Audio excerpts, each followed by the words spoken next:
Sobat saya Abraham Silaban, kita mendapatkan informasi, kita mendapatkan laporan pada hari Kamis 2 Januari.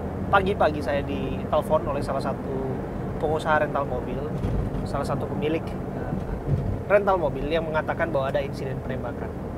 Kita sempat cari tahu dan coba telusuri informasi ini. Ternyata betul terjadi, ada seorang pemilik usaha rental mobil yang menjadi korban penembakan di rest area kilometer 45 tol dari arah Merak Balaraja ke Jakarta. Kita akan menuju ke rest area itu untuk mengecek langsung TKP dan menunjukkan kepada sobat semua seperti apa suasana di TKP. Saya Abraham Silaban bersama dengan tim langsung terjun ke lokasi untuk menjejaki setiap informasi dan detail demi detail yang barangkali mungkin bisa kita dapatkan.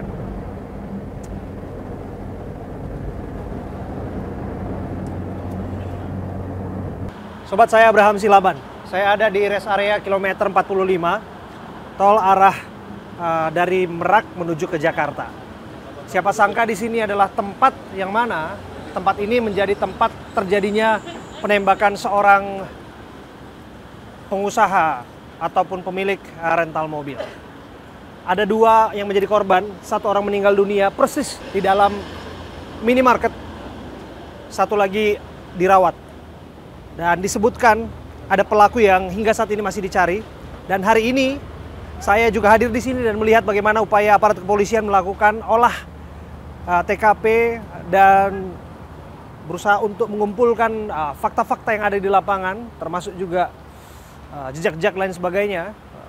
Dan garis polisi, Anda bisa lihat itu, garis polisi sudah dibentangkan untuk memastikan bahwa upaya pengumpulan bukti-bukti di sini dilakukan secara steril tentu saja. Tentu kita harus menghargai itu sebagai bentuk upaya pengembangan informasi dan kasus yang terjadi di sini. Tapi lepas dari itu, ya kita akan terus menanti apa sungguh yang terjadi. Apa betul ini ada kaitannya dengan seorang pengusaha rental mobil atau pemilik rental mobil sewaan yang disebutkan bahwa mobil sewaannya sudah berpindah tangan. Dan ketika ada upaya untuk mengambil alih kembali yang menjadi propertinya alias mobilnya, malah berujung pada penembakan terhadap dirinya yang meregang nyawa. Ini tentu sangat disayangkan apabila ini benar-benar terjadi. Anda lihat itu. Seperti inilah olah TKP yang terus dilakukan. Puslapor Bareskrim Polri sudah turun tangan. Tentu ini upaya yang dilakukan. Ada proyektil, Anda bisa lihat itu. Ada upaya proyektil di situ. Ada temuan, Anda bisa lihat, bekas tembakan di situ ada. Ya, siapa sangka di area publik terbuka seperti ini terjadi penembakan ya, meskipun itu pukul 4.30 pagi ya. Nanti coba kita cek di mana titik pengamanan di tempat ini, di mana security yang bertugas di sini. Mungkin kita bisa menemukan keterangan-keterangan. Oke. Anda bisa lihat itu sekali lagi dengan lebih jelas. Di situ ada bekas lubang bekas tembakan di situ yang sedang di marking atau ditandai oleh Lapor Bareskrim Polri. Sudah ditandai seperti itu. Inavis sudah turun, Puslapor, Inavis. Tentu dengan turunnya Lapor Bareskrim harusnya semuanya bisa cepat. Ya, kita akan lihat. Dengan Bapak siapa, Pak? Saya Pak Dayani. Pak Dahyani. Pak Dahyani. Iya. Oke, Pak Dahyani. Bapak petugas keamanan di sini ya, Pak Iya, ya? betul. Di rest area 45 Balaraja. 45 Balaraja ya, Pak Iya. ya? Pak, berkenan menunjukkan kepada kami di mana lokasi CCTV di sini, Pak? Lokasi CCTV ya itu tuh. Oh, ada CCTV itu tuh ya? Iya. Oke, boleh kita jalan ke sana, Pak? Sebentar, Pak. Oke. Jadi ada berapa CCTV di sini, Pak? CCTV yang dari itu ada tuh. Oke. Yang arah ke sini 2. Satu. Oke. Lokasi posko pengamanan di mana, Pak? Posko pengamanan kan di sebelah sana. Oke. Polsek Cisoka. Oke. Oke, sebentar. Nah, itu security kantornya itu. Ada security. Nah, Oke, coba kita tunjukkan ya di situ ya. Teman-teman, sobat, di sini ada CCTV yang persis mengarah ke arah Indomaret. iya, itu Ke arah satu. TKP ya, Pak ya? Persis itu dia mengarah ke satu. TKP. Tuh. Yang mana, Pak? Oh, ada 2 yang Iya. mengarah ya. Oke. Satu di atas ini, Iya. persis di atas tiang listrik ini ya, Pak ya? Ah, Di atas betul. tiang penerangan maksud kami. Iya. Satu lagi yang mengarah ke sini, ya persis di atas SPBU. Iya, betul. Oke. Jadi 8 CCTV ada di dalam area Indomaret, ada 2 yang ada persis di area menembak ke Indomaret sini. Oke, Pak. Bapak lagi tugas nggak waktu kejadian? Iya. Oh, kalau lagi libur. Lagi libur? Yang lagi tugas siapa? off. Yang tugas itu waktu itu grupnya Pak Swendi. Oke. Nah, yang jaga di sini Pak Amim. Tahu persis dia pas penembakan, pas mau disamperin bawa senjata api, akhirnya dia mundur lagi. Karena udah si korban udah masuk ke Indomar, udah geletak. Akhirnya yang jaga mundur lagi karena Oke. dia kan bawa senjata api. Oke.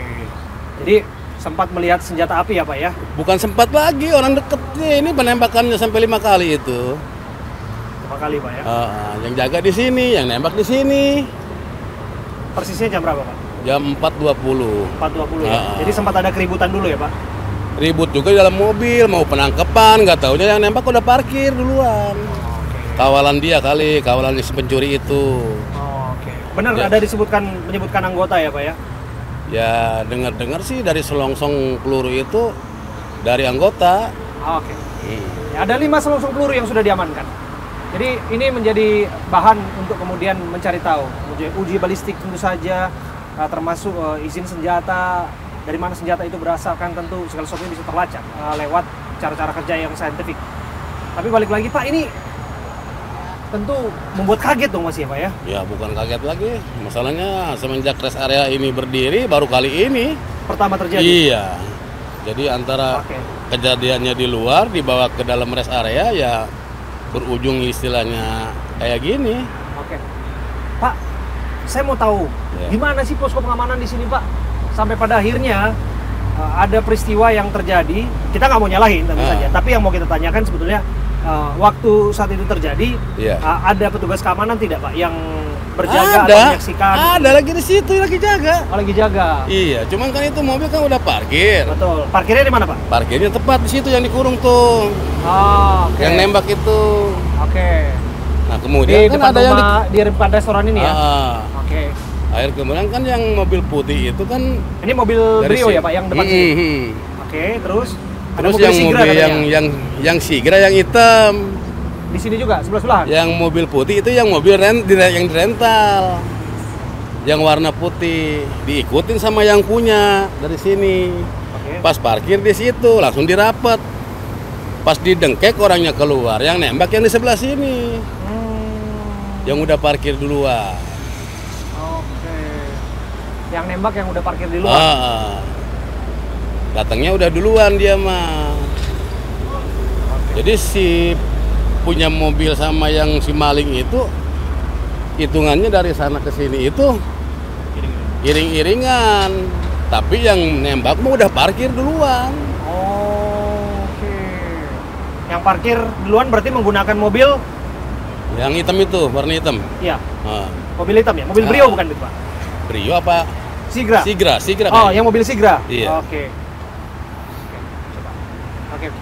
Jadi makanya dia lengah itu nggak tahu masalahnya mobil itu mah udah parkir. Oke.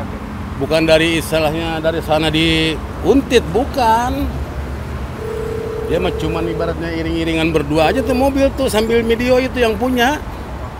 Divideoin bahwa istilahnya mau parkir. Kita sergapnya apa sebelah kanan, sebelah kiri. Oke. Sama si pemilik mobil itu tuh di video, kita kan di video sama dia Iya, tuh. Nah, terus pas parkir di sana langsung disergap sama si pemilik. Nggak taunya yang udah parkir mah ya mungkin temennya si pencuri itu. Oke. Gitu. terjadilah penembakan itu, Pak. Oke, Pak, penembakan titiknya terjadi di mana, Pak? Karena kan sempat kalang kabut ini, Pak. Pada kocar-kacir kemana-mana itu. Kalau penembakan kan ibaratnya si yang nembak itu nggak turun dari mobil. Dia di dalam mobil? Dalam mobil aja. Oke. Makanya yang dikurung di situ. Jadi setelah ibaratnya penembakan kan si yang maling itu kan lagi didengkek kan otomatis pada kaget tuh. Iya. Jadi dengkekannya kurang begitu kenceng, akhirnya ngamuk kan dia lepas. Nah, kaburlah semua gitu. Di Uber dijegat sama yang jaga di sono, nggak taunya nodongin pistol. Oke. Di pintu keluar kan sempat dijegat juga. Jadi nggak tahu kronologisnya di sini gimana, yang di sono kan ikut kejegat. Karena apa? Takut istilahnya pencongkelan mobil, takut ibaratnya maling HP, maling apa kan gitu. Dijegat malah nodongin pistol. Gitu. Pak, ini untuk rekaman CCTV yang mengarah ke sini, yang khusus di area luar komplek KM45 ini, rest area ini, Pak. Ini sudah diamankan berarti ya? Sudah lah. Berfungsi semua ya, Pak ya? Fungsi semua. Oke, nggak ada masalah dengan CCTV-nya di sini ya, Pak ya? Iya, nggak ada. Oke. Kita harus aktif cari semua. tahu itu, Pak. Jangan sampai kemudian ada hal-hal yang hilang dari sini kan, Pak ya? Kita tidak mau hal-hal yang tiba-tiba rusak juga di tempat ini. Dan kita juga sudah lihat juga di dalam dari minimarket itu ada setidaknya 8 CCTV yang mengarah semua ke sana, dan ada juga yang mengarah keluar. Jadi setidaknya terdokumentasi lah, dan itu semua sudah disampaikan ke aparat yang berwajib. Iya, siap, udah. Oke, Pak. Apa yang mau disampaikan, Pak? Udah, pokoknya ya mudah-mudahan cepat ketangkap aja si pelakunya itu. Ya mungkin ibaratnya kalau udah ketangkap kan biar jelas yang nembaknya siapa. Terus yang pelakunya ibaratnya yang tadinya ngerental mobil itu siapa gitu. Gitu aja saya mah. Ya kalau udah musibah kan udah nggak bakalan bisa balik lagi kan. Nah, tapi yang jelas jangan sampai pengunjung di rest area ini terganggu lah. Iya. Bagaimanapun ini tempat publik ya, Pak. Iyalah, ini tempat fasilitas umum. publik. Yang namanya fasilitas publik seperti ini harus dipastikan aman. Jangan sampai orang ragu-ragu datang ke sini, dan aksesnya bisa dimasukin oleh siapapun ya, Pak ya. Iya, betul. Dan aman tentu saja ya, Pak ya, oleh petugas yang ada di sini. Terima kasih ya, Pak. Sekali lagi nama Bapak siapa? Dahyani. Pak Dahyani. Terima kasih. Saya Abraham Silaban, Pak. Siap. Terima kasih ya, Pak Dahyani ya. Terima lagi. Mari, Pak, silakan bertugas lagi, Pak. Ya, kita tangkap pesan dari Pak Dahyani itu bahwa sesungguhnya upaya yang mana penangkapan terhadap pelaku harus dilakukan. Karena setiap orang yang melakukan perbuatan melawan hukum, apalagi penembakan yang berujung pada hilangnya nyawa seseorang, siapapun dia, ya memang harus ditindak. Memang harus ditindak. Tanpa berupaya untuk pretensi atau apapun. Ya sesederhana mungkin, orang yang memang melakukan perbuatan melawan hukum, melakukan tindak kekerasan sampai pada hilangnya nyawa seseorang, tentu saja kita dukung, harus ditindak setegas-tegasnya. Tidak ada lagi aksi main hakim sendiri, tidak ada lagi aksi koboi jalanan. Ya, olah TKP sudah selesai ya, dilakukan oleh aparat kepolisian ya. Yaitu mesti dilakukan untuk mengumpulkan semua informasi. Sekali lagi, saya Abraham Silaban, saya berdiri persis di lokasi penembakan. Disebutkan penembakan terjadi di sini. Silakan Pak. Penembakan terjadi di tempat saya berdiri ini. Ya, tidak jauh dari sini, persis di depan dari minimarket. Dan saya ingin tunjukkan kepada Anda ya. Ini selongsong pelurunya ya. Ini selongsong peluru. Selongsong peluru salah satu tembakan. Ini adalah lubang bekas tembakan peluru. Jadi bisa dilihat, ini ada lubang tembakan peluru, dan disebutkan ada 5 selongsong yang sudah diamankan oleh aparat yang nanti akan diuji balistik tentu saja. Dan dicari kemudian dari senjata itu tentu siapa pemiliknya, apakah betul ada oknum yang bermain atau oknum aparat yang disebut pelakunya, ya memang harus dibuktikan.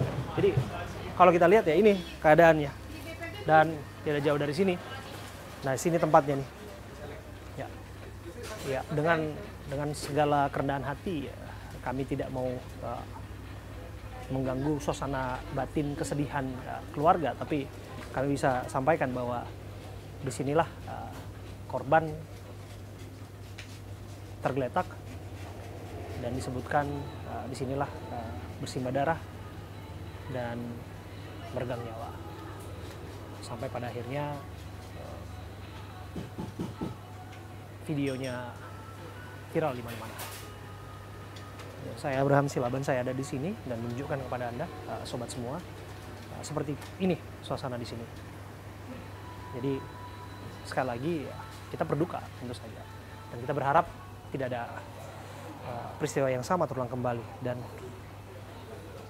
siapa sangka di minimarket terjadi penembakan seperti ini ya. Ya mungkin hitung jari ya peristiwa-peristiwa serupa yang terjadi di Republik ini, kasus penembakan sampai berujung merenggangnya nyawa dilakukan di tempat terbuka, apalagi korban kemudian masuk ke minimarket. Ya seperti ibarat kita saksikan di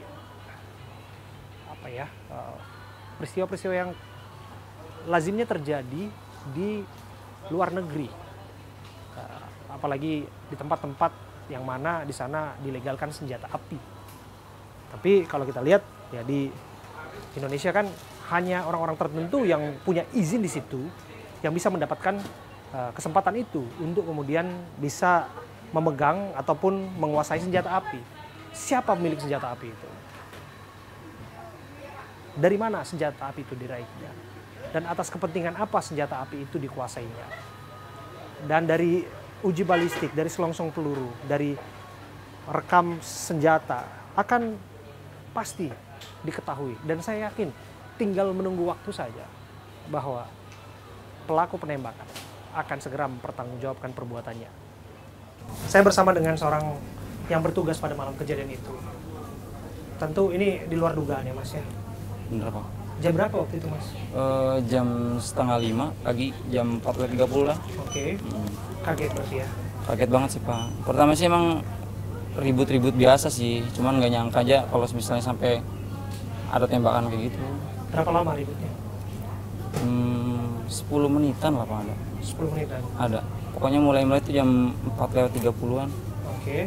Jadi kalau disebutkan dua orang pelaku atau tersangka itu parkir mobil di sini itu jam berapa kira-kira Mas? Kalau seingat Mas? 4:15-an. 4:15-an. Sempat belanja di sini? Enggak. Nanya toilet aja deh Pak. Oh cepat masuk? Nanya toilet nggak ada, terus langsung keluar dia. Berapa orang yang nanya toilet? Satu orang. Satu orang. Itu yang kalau nggak salah yang rental ya, yang Brio merah. Brio itu ya? Brio merah. Oke. Kemudian Mas sendiri yang menjawab? Teman sih, ada teman menjawab. Saya ngeliat juga sih, dia kalau nanya toilet. Oke. Sampai pada akhirnya ada penembakan di luar Mas? Iya, asli. Sebelum penembakan ya, waktu ribut-ribut di luar sempat coba kontak security atau pengamanan Mas?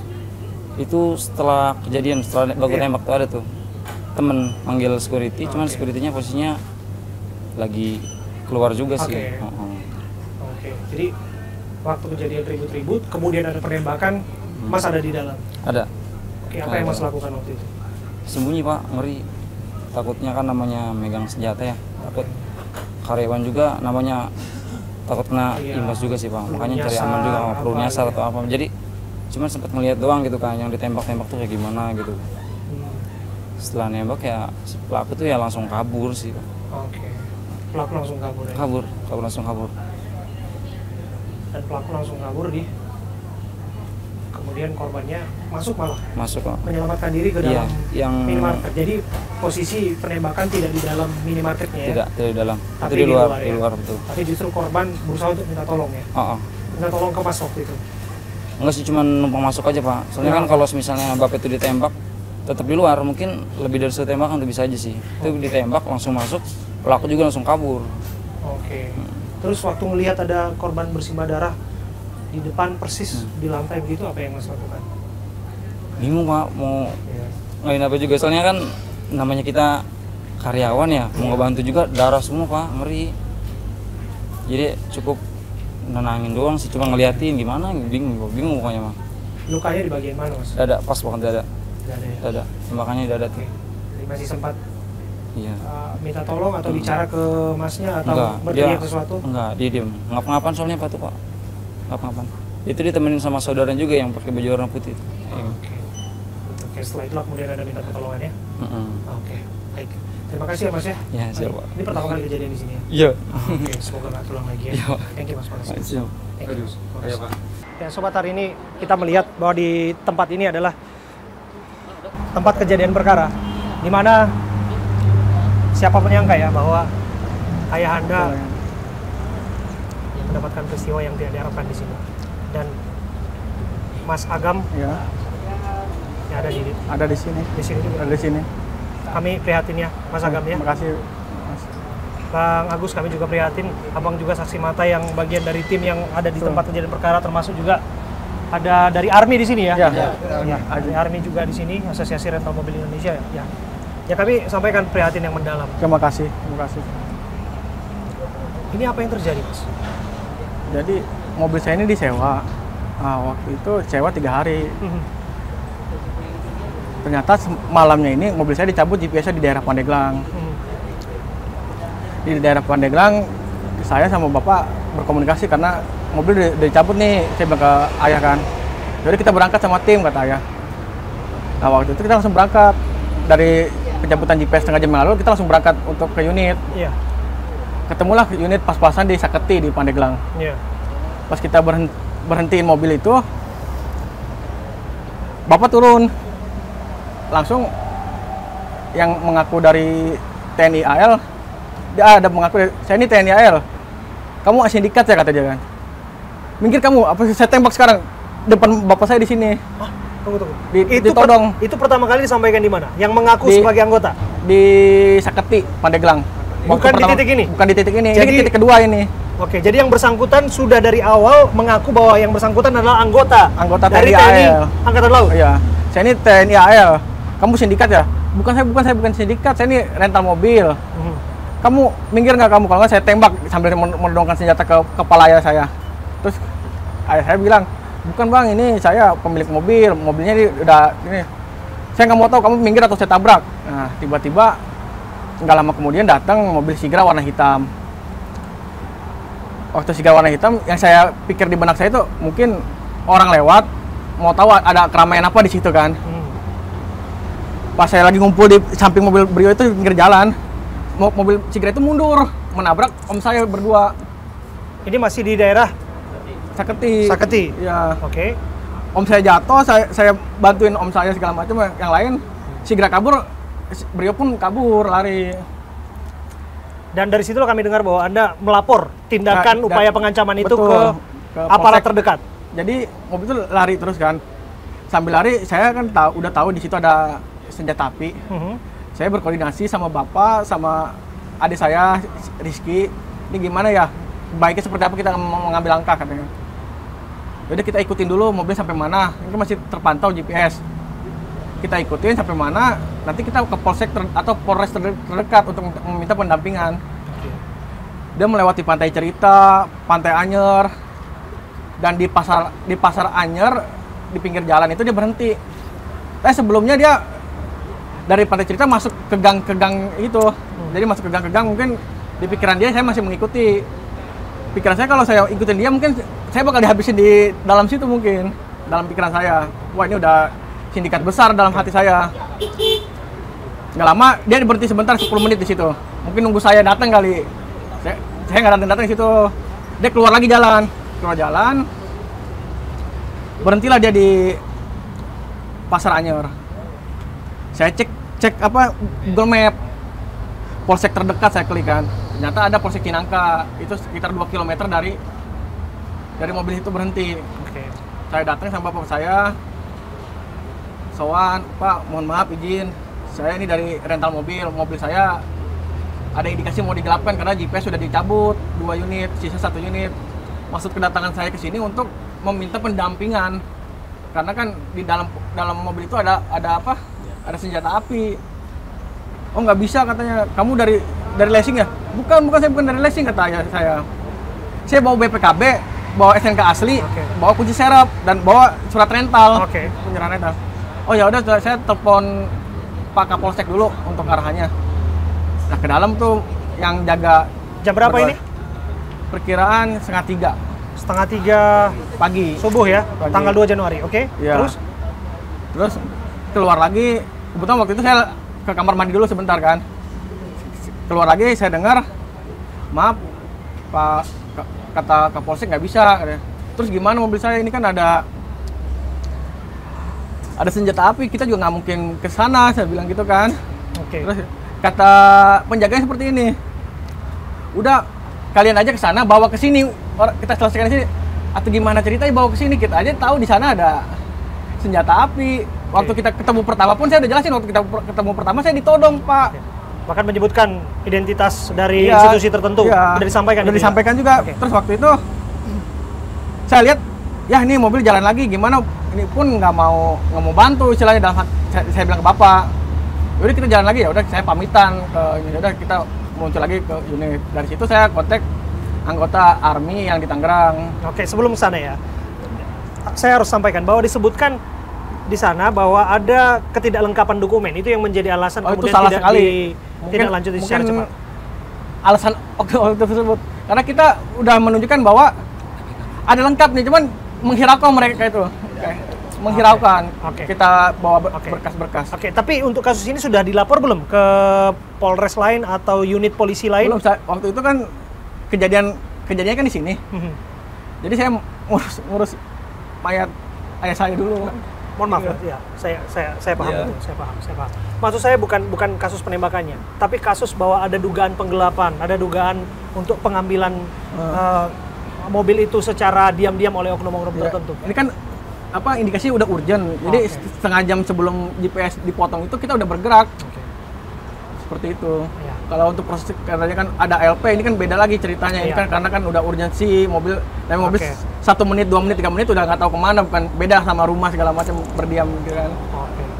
Oke, dan itu sudah disampaikan. Sudah disampaikan. Sampai pada akhirnya mengontaklah tim dari ARMY di Tangerang. Saya juga kan gabung di ARMY juga. Oke, ada berapa orang yang waktu itu ikut mendampingi? Bang Ajri. Boleh di sini Mas, dengan Mas siapa? Ajri. Mas Ajri. Iya. Oke, Mas Ajri, terus Mas Agam, Bang Agus sama Bang Agus. dari orang saya Bang Agus. Ada lagi? Banyak sih sebetulnya. Cuman Dari karyawan saya di rental mobil. Oke, ada Bapak juga di TKP ya? Ada. Oke. Ceritakan kepada kami, Mas. Sampai pada akhirnya disebutkan mobil terparkir persis di depan restoran sini ya? Di sini, pas di sini. Malah ada geseran sedikit di sini. Di sini. Oke, ini adalah mobil Brio. Mobil Brio yang memang properti dari ayah Anda. Iya, dari ayah Anda, betul. Oke, kemudian ada satu lagi yang disebutkan mobil Sigra Sigra hitam. Sigra hitam. Dia beda satu sekat. Ini mobil Brio, sekat kosong, Brio sana lagi. Kayak dia udah menyiapkan untuk Awal. inilah istilahnya untuk jaga-jaga untuk. Oke. Jadi buat masuk yang sebelah sono itu nggak bisa buat mobil. Kalau di sono sebelah kanan itu saya hampet pakai mobil juga. Jadinya mobil itu mau yang Brio itu mau dihampet kanan kiri tadinya kan.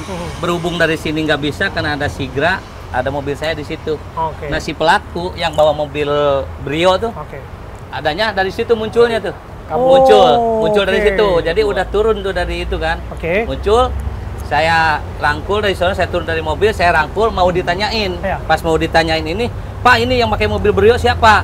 Saya anggota AL gitu. Pas itu dari situ kan ada gelap tuh, dibawa ke mobil. Nah udah itu yang dirangkul itu ya? Dirangkul. Oke, itu yang disebutkan orang yang Anggota memegang AL. pertama senjata Ya, itu? betul. Yang menodongkan pertama? Menodongkan pertama. Di daerah Saketi. Saketi. Kenapa dirangkul? Untuk mencegah mempertanyakan unit itu. sama mencegah kan dia kan kita tahunya bawa pistol. Iya. Ayah saya tahunya dia bawa pistol. Jadi dirangkul, jadi supaya dia nggak bisa bergerak untuk kayak mengambil pistol atau segala macam. Ternyata sudah dipersiapkan dari mereka sebelah sana. Ya, pistol. sebelahnya yang nembak itu yang sebelahnya itu. Tiba-tiba ada penembakan. Tiba-tiba ada penembakan, dia juga sempat bilang, ngapain kamu? Kata dia kan gitu kan. Saya tembak nih. Kalau biasa kan ada peringatan, dia langsung Membabi buta. dar yang 4 kali sampai 5 kali ya. Ya kedengarannya waktu saya dirangkul itu kan di gerumbun nih. Jadi si yang bawa mobil Brio itu di tengah. Jadi ketutupin saya ini yang ngumpul. Jadi dia di tengah. Pas begini saya udah pegang begini kan tiba-tiba dar itu saya nggak tahu apakah kemana-mananya. Akhirnya kan udah itu saya lepas, saya lari ke sono. Lari ke sono yang almarhum ini sama Pak Ramli masih di sini. Saya ngelihat dari situ tuh, dari ini ada nembak dari mobil, dar itu. Nah dari situ Bang Agam kalau nggak saya larinya ke sono kan, Bang Agam ke sono larinya. Akhirnya kan pas itu saya lihat ini Pak Ramli udah bilang, tolongin saya Pak Agus, itu udah terkapar di bawah mobil. Pas begitu mobil saya di situ ada yang mundurin. Di sini posisinya.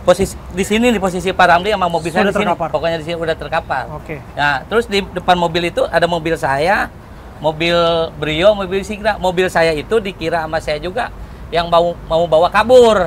Mobil saya putih, ternyata ini nih di dalam mobil saya. Jadi mobil saya ada yang mundurin. Wah, saya ngambil itu tuh besi untuk menjaga mobil. Dikira itu mobil itu yang bawa mobil saya itu dibawa kabur juga. Rupanya saya lempar pakai itu tuh besi ke tengah. Rupanya dia yang muncul. Pelaku mah udah kabur. Oke. Itu. Sampai pada akhirnya posisinya kan di sini. Nah, kemudian dibawa korban ada di dalam. Korban udah di dalam. Video. Jadi lari dari sini lari ke dalam. Oh, beliau lari masuk ke dalam. Ayah Lari ke saya dalam, lari tembak, ke dalam tuh. tembak Di sini. Dia megang dada, terus sambil menyelamatkan ke dalam. Sampai di dalam saya sempat dilihat ke CCTV kayak isak-isak lama-lama tergeletak. Saya juga nggak tahu. Yang tertembak bagian mana, Mas? Bagian dada pas tengah, tembus ke belakang. Bagian dada ya? Pas tengah belakang. Jadi sama tangan juga kena juga, Bapak. 2 kali tembakan kenanya. Lethal ya. Memang tujuannya adalah memang untuk dalam tanda kutip ya, menghabisi berarti. Bisa dibilang seperti itu. Tindakan ya kalau tindakan Sangat disebutkan brutal tindakan sekali, peringatan kan harusnya itu dilakukan Iya, ke iya, bukan iya. arah-arah yang mematikan semuanya. Jadi pas posisi kalau yang saya tahu ya, itu yang pertama tuh peringatan karena nggak kena ke orang. Nah yang kedua dia turun. Nah peringatan pertama yang lain pada pergi untuk mengamankan diri ya. Nah untuk almarhum sama yang satu lagi korban masih menempel si tersangka. Dan saya pun udah masuk ke dalam posisi mobil. Nah dan itu di depan mata saya gitu. Nah dia keluar mendekat, lepasin teman saya karena intinya tujuan dia itu minta lepasin temannya. Nah, karena di sini pun ada salah satu di situ yang dekat banget sama yang punya ini senjata, dia nggak jadi sasaran. Dia nyamperin. Nah, karena yang 2 korban ini masih menempel, ditembaklah. Itu saya lihat tuh tembaknya deket banget. Ditembak dar di sini tembus saya tahu. Dari jarak berapa meter tembaknya? Itu dari jarak sekitar 1,5 meter atau 2 meter. Segini, ada jarak sini. Dari sini langsung. Dari segini. Ya, langsung dar. Itu dari dalam mobil ya tembak? Dari dalam mobil. Dia keluar atau di dalam? Dia dari luar, dia udah sampai sini, udah jalan sampai sini. Saya ngintipin dari kaca dalam mobil. Nah, terus yang saya tahu dari almarhum, saya sekilas itu melihat ada mungkin udah ketembak satu. Yang pertama entah itu yang di sini atau di sini. Karena beliau itu mungkin karena ngerasa kesakitan atau mau bela, jadi dia sempat kayak saya ngeliat ini tuh sempat disingkirin dari pistolnya itu. Tapi mungkin di situ ketembak lagi yang keduanya. Nah, beliau berusaha untuk megang dan untuk menyelamatkan diri ke Indomart. Dan ternyata beliau juga udah terkapar, nggak bisa apa-apa. Dan salah satunya akhirnya saya mencoba buat maju ke depan pas mobil udah pada masuk semua ke dalam mobil tersangkanya. Nah, saya langsung hidupin mobil, saya langsung buat mundurin, jadi buat ngehalangin. Dan ternyata si Sigra itu makin maju ke mobil saya ngeri juga ditodong. Akhirnya mobil nggak saya apa-apain, saya langsung nunduk gitu. Dan akhirnya saya pindahin mobil, saya langsung buat ngamanin tersangka korban yang ini atas nama Pak Ramli ini. Jadi kita masukin mobil, beliau juga pada keluar semua, buru-buru buat evakuasi korban ayah andanya almarhum. Nah, kita tujuan utamanya kita menyelamatkan dulu. Nah, jadi kita udah nggak fokus buat ngejar lagi. Jadi ada 2 yang korban ya? Iya. Satu adalah ayah atas nama Ilyas Abdurrahman. Satu lagi Pak Ramli. Pak Ramli. Dan saat ini sedang dirawat ya. Iya. Saya mohon maaf untuk membawa pada momen yang mungkin tragis dan sangat menyakitkan. Tak seorang pun anak membayangkan bahwa ayah yang membesarkannya sampai saat ini, merawatnya, ditembak di depan mata. Ini sungguh keji sih menurut saya ya. Sungguh keji. Apa yang terjadi waktu itu? Betul bahwa di depan mata Mas Agam, ayah ditembak? Saya tidak melihat penembakannya, cuma saat sakaratul maut saya melihat.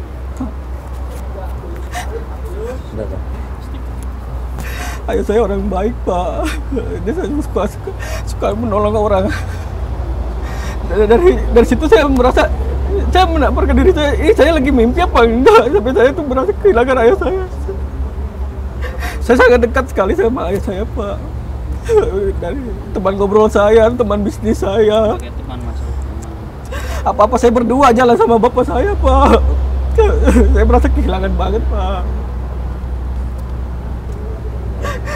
Yang sekali itu orang yang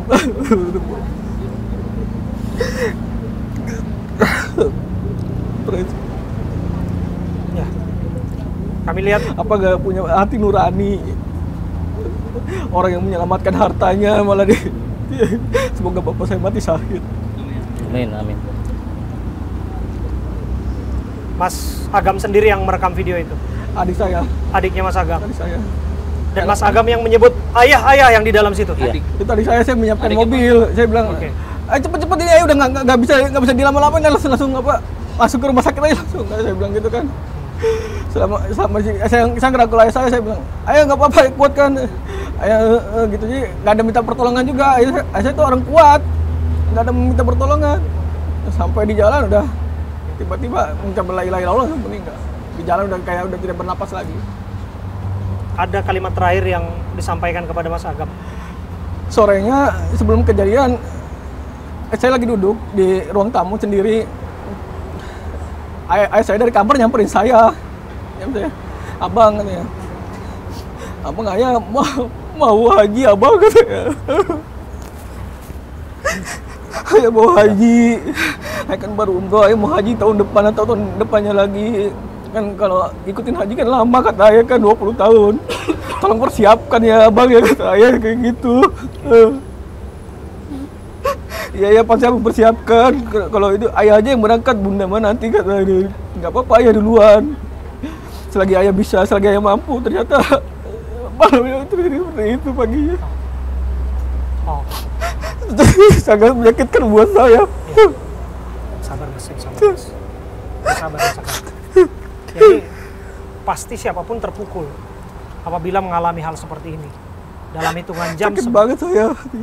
Seorang ayah mengucapkan kalimat itu kepada anaknya, kepada putranya, ingin berangkat haji, tapi ya justru disebutkan bahwa itu adalah momen terakhir bersama dengan ayah ya. Oke. Gini, Mas, kami mendengar ya, bahwa siapapun tentu saja yang melakukan penembakan, melakukan perbuatan melawan hukum, tentu harus ditindak. Itu adalah suatu konsekuensi. Dan tentu harus dipertanggungjawabkan. Karena ini negara hukum. Siapapun mereka, apapun jubahnya, apapun kedudukannya, dan lain sebagainya. Karena seperti itulah kita bermasyarakat di negara ini. Harus ada rasa tanggung jawab, dan harus ada upaya untuk menindak mereka yang bertanggung jawab di sana. Mas Agam, kami dengar begini. Kami dengar ada 2 orang oknum yang sudah ditahan. Oknum TNI Angkatan Laut. Bisa jadi ini benar ataupun tidak. Tapi kami sudah mendengar informasi itu. Bahwa ada 2 oknum Angkatan Laut yang sudah diamankan. Sekali lagi kita harus cross check informasi itu. Apa yang ingin disampaikan? Saya berharap dihukum seberat-beratnya. Harus. Kalau bisa nyawa dibayar nyawa. Karena ayah saya sangat berharga buat saya dan keluarga saya. Saya bersama dengan Pak Anton, Ketua Umum Asosiasi Rental Indonesia. Kalau ada dalih disebutkan, sekali lagi kami turut belasungkawa, turut bela rasa atas apa yang terjadi di sini. Terima kasih. Tentu saja. Tapi kalau disebutkan bahwa ini kan upaya yang melampaui kewenangan seorang sipil melakukan upaya pengambilan properti yang memang miliknya, tapi dianggapnya bisa jadi orang salah kaprah di sana. Kan ada kejadian seperti di Pati, ternyata salah, orang dikira maling, ternyata dia pemilik mobil itu malah dibakar hidup-hidup di masa segala macam. Kalau ada alibi-alibi seperti itu, ada dalih-dalih seperti apa yang disampaikan? Kalau saya menyampaikan bahwa kami pengusaha rental mobil yang secara syah mempunyai legalitas, yaitu Asosiasi Rental Mobil Indonesia atau ARMI, bahwa kami bukan debt collector atau tukang tarik mobil. Kami pengusaha. Anggota ARMI adalah seluruhnya pengusaha rental mobil yang sudah berlegalitas. Jadi saya tekankan sekali lagi bahwa anggota ARMI adalah pengusaha rental mobil yang tergabung di dalam ARMI itu mempunyai legalitas yang sah, minimal CV. Itulah. Oke. Jadi apa yang ingin Anda sampaikan bahwa segala upaya yang dilakukan di rest area ini sudah sesuai dengan prosedur, sudah sesuai dengan apa yang direncanakan? Maksudnya untuk kejadian ini, Pak?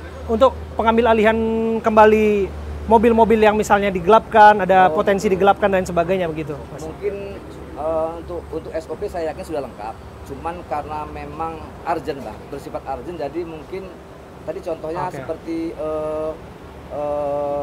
Pak Ilyas almarhum beserta keluarga anaknya pada saat di Polsek Citangka itu kan sudah jelas melaporkan, meminta pendampingan untuk mendampingi penarikan mobil. Oke. Sedangkan tersangka jelas sudah ada senjata api yang dilaporkan. Oke. Gitu. Dan sudah ada upaya untuk matikan GPS dan sebagainya. Sudah ada upaya. Oke, jadi Anda melihat bahwa itu adalah upaya penyelamatan Upaya supaya tidak lebih sulit lagi untuk melacak di mana mobil itu. Lebih jauh lagi. Tidak lebih jauh lagi upaya yang dilakukan. Oke. Ini terakhir ya, Mas Agam ya. Disebutkan para pelaku sudah tertangkap. Ada 2 sipil, diduga ada 2 sipil dan diduga ada 2 oknum aparat di sana. Aparat berseragam di sana dan masing-masing sudah diamankan.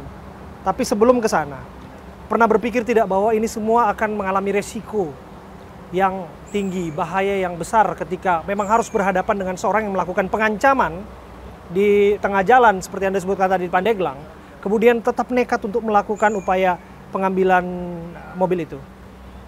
Untuk saya sendiri, pengambilan mobil itu sudah sesuai SOP yang harus dilaksanakan karena saya udah tahu ada pistol, saya melaporkan ke polisi menghiraukan. Saya itu ada anggota ARMY juga, saya melaporkan untuk kejadian ini dibantu juga sama anggota ARMY. Jadi sudah sesuai SOP yang harus dijalankan. Dan emang mungkin oknumnya yang luar biasa pemain mungkin, jadi udah mereka persiapkan dari pistol segala macam pengawalan. Jadi ya korbannya ayah saya. Waktu tidak akan mungkin diulang. Ini terakhir, Mas Agam. Tentu keadilan harus ditegakkan, apapun itu. Betul, Ya. harus. Ada kata-kata yang ingin disampaikan? Saya ingin usut tuntas kasus penembakan ayah saya dan pelaku dihukum seberat-beratnya. Oke. Untuk mobil Anda belum kembali? Sudah diamankan. Berapa mobil, Satu Mas? unit. Ada 1 unit. Jadi waktu penembakan mobil saya pun dibawa lagi sama pelaku. Oke, maksudnya mobil yang Kan tadi. di sini, Oke. Oh, mobil Brio ketinggalan ya? Enggak, tinggal dibawa lagi, dibawa Oke. kabur, terus ditinggalin lagi di pinggir tol. Oh, akhirnya mobil itu ditinggal. Iya. Oke, setelah penembakan itu mobil itu ditinggal. Gitu. Ditinggal. Kami dengar bukan hanya 1 unit saja yang potensi digelapkan. 1 unit aja? 1 unit saja. Oke, ini setelah masa sewanya habis ya? Masa sewa belum habis sebenarnya, 3 Oke. hari. Karena dia udah terindikasi mau menggelapkan unit, GPS sudah dipotong. Oh, GPS sudah dimatikan. Sudah dimatikan. Gitu. Masa sewa belum selesai, sehari pun belum kelar itu mobil. Oke.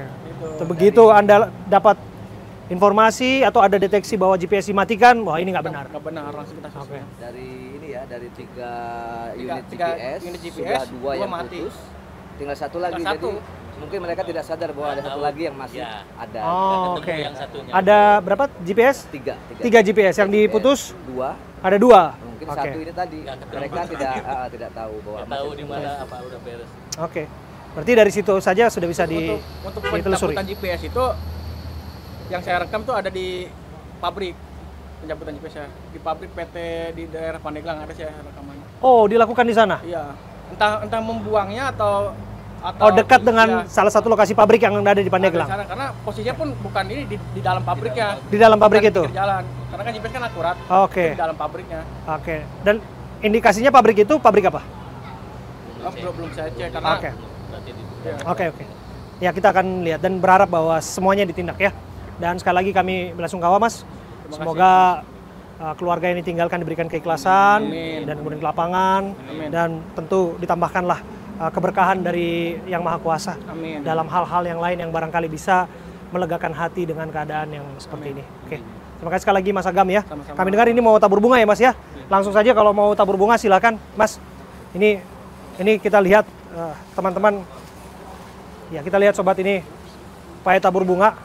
Ada yang mau disampaikan barangkali? Baca doa dulu dan lain sebagainya. Silakan.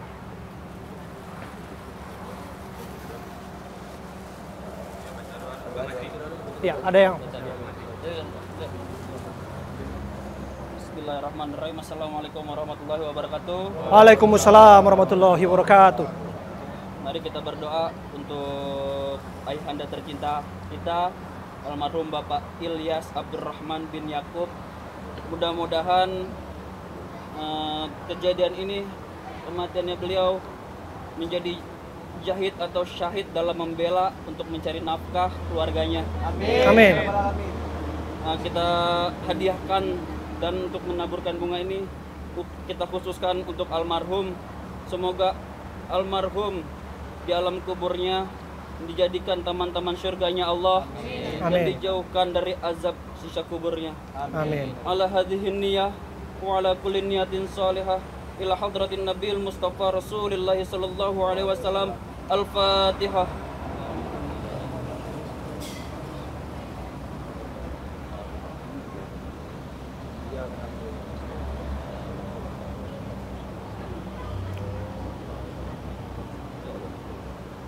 Selesai. Wabillahi taufiq wal hidayah. Assalamualaikum warahmatullahi wabarakatuh. Silakan Mas.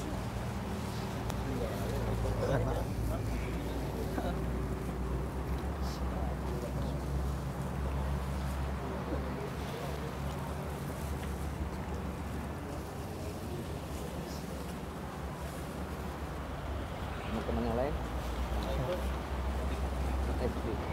Ya, ini tentu menjadi satu hal yang sangat memukul bagi siapapun yang mendengarkan informasi ini, yang menyaksikan informasi ini. Ya, tabur bunga dilakukan sebagai bentuk ya yang mengenang lah, penghormatan terhadap almarhum yang sudah dimakamkan. Tapi lagi dan lagi ya, ini sebut saja lah upaya untuk kemudian jeritan keadilan yang berharap bahwa di tempat ini nyawa seseorang dicabut, di tempat ini penembakan dilakukan. Tapi bagaimanapun seseorang yang ada di balik ini semua memang harus mendapatkan hukuman, harus mendapatkan hukuman, karena itulah prinsip kita bernegara, karena itulah cara-cara kita hidup bermasyarakat. Ya, sobat, saya Abraham Silaban bersama dengan Mas Arif Isnadi yang merupakan founder Busser Reinkarnasional. Ini adalah semacam asosiasi dari pemilik usaha penyewaan mobil yang memang mengantisipasi segala bentuk tindakan-tindakan yang seperti yang disaksikannya. Oh, betul, ya.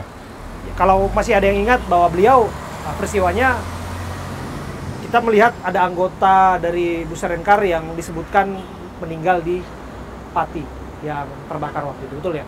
Iya, jadi ada kasus yang dibunuh ya di Betul. Pati. Ya. Dan ini bukan pertama kali terjadi. Tapi ceritakan kepada kami, apa iya bahwa peristiwa kemudian mobil disewa dan disebutkan kemudian berganti nama atau pindah kepemilikan tanpa diketahui oleh pemilik aslinya, memang ini adalah ujungnya semua?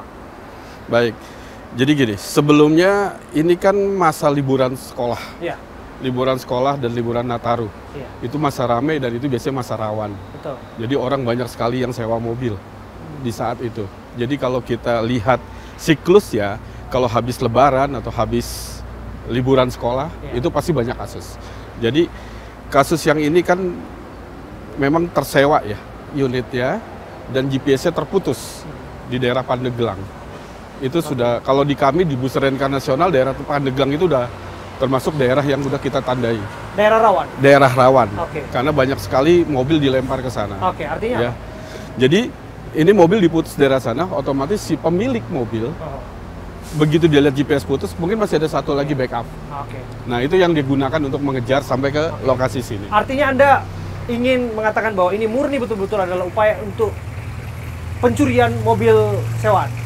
Iya, jadi kalau kita lihat dari, kita belum tahu detailnya karena kita belum baca secara informasi Iya, jelas ya. Tapi kalau dari kita sesama pengusaha rental mobil sudah mendapatkan informasi bahwa mobil tersebut disewa. Disewa oleh seseorang yang terakhir GPS-nya putus, dikejar ke daerah Pandeglang sampai lari ke arah Balaraja ini, di rest area ini. Dikejar di lokasi sini. Kemudian terjadilah yang sangat-sangat memprihatinkan bagi Oke. kita. Anda mengenal sosok korban? Teman-teman kita banyak kenal. Kebetulan itu arealnya di Tangerang ya. Jadi teman-teman Korwil BRN Tangerang sangat mengenal beliau. Kalau kami di DPP ya pernah dengar aja itu. Oke. Apakah ini kasus pertama yang terjadi di wilayah Tangerang? Oh, kalau kasus ini sudah banyak, sekali lagi banyak. Cuman yang mengakibatkan sampai fatal seperti ini, baru seperti ini, baru sekarang ini. Oke. Jadi, sampai terjadinya penembakan. Sampai terjadinya di penembakan area publik. Iya, sering kok kita pernah juga ngadepin mereka, kita kejar ke daerah itu, mereka juga bawa senjata. Kita pernah alami itu berapa tahun yang lalu. Tapi waktu itu kita minta bantuan PJR. Ya, kita kontak teman, kita minta cari PJR kemudian mengawal kita tuh di kasus itu. Itu kuncinya Mas Arief, minta bantuan. Ya, memang selayaknya bantuan itu kan diminta kepada yang mereka yang punya kewenangan. Betul. Dalam hal ini adalah aparat kepolisian. Betul. Nah, yang ingin saya tanyakan, apa dasar teman-teman dalam asosiasi serupa seperti yang terjadi hari-hari ini untuk melakukan penangkapan secara langsung gitu loh? Karena kan nggak punya kewenangan Anda. Iya. Gini, kenapa kita ada? Kenapa BRN itu ada? Pasti karena ada sesuatu. Kita mengharapkan pihak kepolisian lebih banyak membantu kita. Iya. Tapi dalam prosesnya mungkin agak lambat kita anggap. Karena sekali lagi gini, mobil di depan mata sudah dibawa kabur, sudah hilang. Kalau kita nggak langsung eksekusi saat itu juga, hilang tuh mobil. GPS dicopot, dibongkar. Jadi kadang-kadang kita butuh kecepatan. Jadi dengan alasan itulah kemudian teman-teman, saya harus katakan Anda sipil melakukan tindakan penangkapan seperti itu yang dianggap satu, itu tidak ada kewenangan. Kedua, ini sangat membahayakan. Betul. Jadi begini, kalau di booster reinkarnasional tuh kita udah punya standar. Standar untuk istilahnya untuk mengeksekusi. Istilah kita BBOC, bring back our car. Kita punya standarnya, pertama harus bagaimana, step-stepnya kita sudah ada. Ya. Jadi pertama kita harus siapin data mobil, data penyewa, kemudian baru kita kirim, kita bikin khusus tuh nanti. Nah di situ udah ada prosedurnya, bagaimana kita di lokasi harus bagaimana. Tindakan apa yang harus kita lakukan. Humanis, kita harus ya istilah katanya kita harus dengan apa komunikasi ya, komunikasi yang negosiasi, baik, negosiasi ya, betul, nah, seperti itu. Ini yang bisa jadi salah kaprah. Seperti apa yang terjadi di Pati, orang yang ingin menjemput mobil yang disebut adalah propertinya sendiri, ternyata justru ia, mohon maaf, diamuk massa, bahkan dibakar di sana, bahkan sampai kehilangan nyawa dan sebagainya. Ini sangat tragis tentu saja. Betul. Dan ini kita tidak boleh sampai terjadi ke depannya. Bagaimana Anda menanggapi itu, bahwa jangan sampai kalau upaya itu dilakukan, malah ini dianggap mispersepsi, orang yang tadinya dianggap ingin mengambil alih barangnya, ini dianggapnya justru maling. Iya. Justru orang yang dianggap semacam debt collector dan sebagainya. Betul. Makanya gini, makanya tadi kita bilang, di saat kita dapat informasi unit kita disalahgunakan, kita langsung siapin tuh data-data. Kalau mobil itu mobil leasing kita siapkan. Kalau mobil itu mobil pribadi kita siapkan tuh BPKB bukti jelasnya. Jadi begitu kita sampai lokasi, kepada yang bawa mobil tersebut kita jelaskan bahwa kami dari organisasi transportasi rental mobil, ini mobil milik ini. Biasanya kita tanya bagaimana unit ini ada di saudara. Biasanya itu yang kita tanya. Tapi kan susah ya, Mas Arief. Lantas mereka orang yang ada dan melihat BPKB dan lain sebagainya, ya mereka bisa saja itu menganggap ya palsu dan tidak punya kesempatan mengeceknya. Dan mereka yang mengendarai mobil itu bisa saja berdalih mereka sudah beli mobil itu dari siapa, sudah pindah tangan dan sudah membelinya dari pihak yang tidak bertanggung jawab. Iya, jadi begini, kita inginnya ke depan tidak ada lagi orang-orang, baik itu orang biasa, oknum, ya, atau tokoh masyarakat membeli mobil harga murah dengan surat-surat yang nggak jelas. Intinya itu goal kita sih sebenarnya. Jangan sampai itu adalah mobil hasil penadahan. Ya, bisa saja ya itu mobil penadahan, bisa saja itu mobil rental. Kalau mobil rental pasti ketemunya kita nih para pengusaha rental. Tapi kan sebenarnya ada juga yang mobil leasing, mereka telat nggak bisa bayar, mereka jual daripada diambil leasing, ya itu ini. Tapi kalau yang mobil rental itu jadi urusan kita. Ya itu yang kita antisipasi, jangan sampai ada peristiwa maling teriak maling, kepanikan dan sebagainya, terjadi gesekan. Tapi apapun yang terjadi di sini, di tempat kita berada hari ini tentu tidak bisa dibenarkan. Upaya penembakan sampai seorang harus meregang nyawa. Ini kan sangat disayangkan. Betul, Anda juga mendengar bahwa ada oknum yang terlibat, bahkan disebut yang menyebutkan nama institusi di sana. Iya. Ya memang ini kan sekali lagi kita ngelihat mereka itu seperti kebal. Kebal hukum. Mereka nggak takut sama siapapun. Nah, kalau kita berpikir yang nggak takut sama siapapun selain penegak hukum siapa? Orang sipil biasa mungkin masih tanda kutip ya. Tapi kalau mereka merasa kalau diperiksa polisi juga mereka polisi juga nggak bisa Kalau ditanya STNK nggak ada juga, polisi juga mungkin lepas tangan juga gitu.